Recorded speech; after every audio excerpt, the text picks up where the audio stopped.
only brotherly, two countries side by side, like Ethiopia and Djibouti. That is neighborhood only. No chance of no chance of unification. That's the will of the people. Somaliland have made their decision not to go again with the union with Somalia. They have taken referendum. 97.3% of Somalilanders have voted not to go with the union again. And I'm leading the will of the people. I can't lead the will of the people of Somaliland.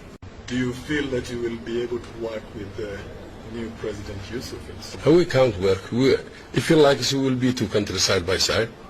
We can't work, and we don't see him as a government. If you don't see us as a government, we have five government functioning, democratically elected president.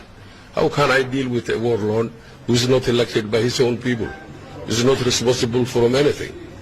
I don't deal with him. When he became a president for southern Somalia, like me, elected by his own people, maybe we can talk as two brotherly side by side. Are there any planned meetings between you and that government? No. There will be no meeting. I don't see it as a government.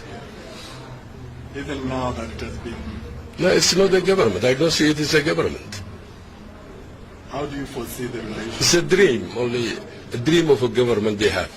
It's not practically a government. An exiled government that doesn't exist, I cannot accept it as a government.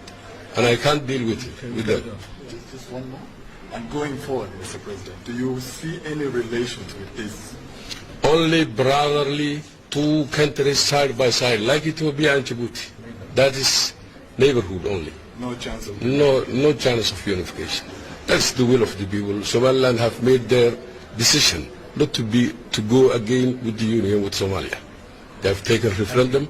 97.3% of Somalilanders have voted not to go with the union again. And I'm leading the will of the people. I can't lead the will of the people of Somaliland. Thank you very much. All right. Thank you, Mr. President.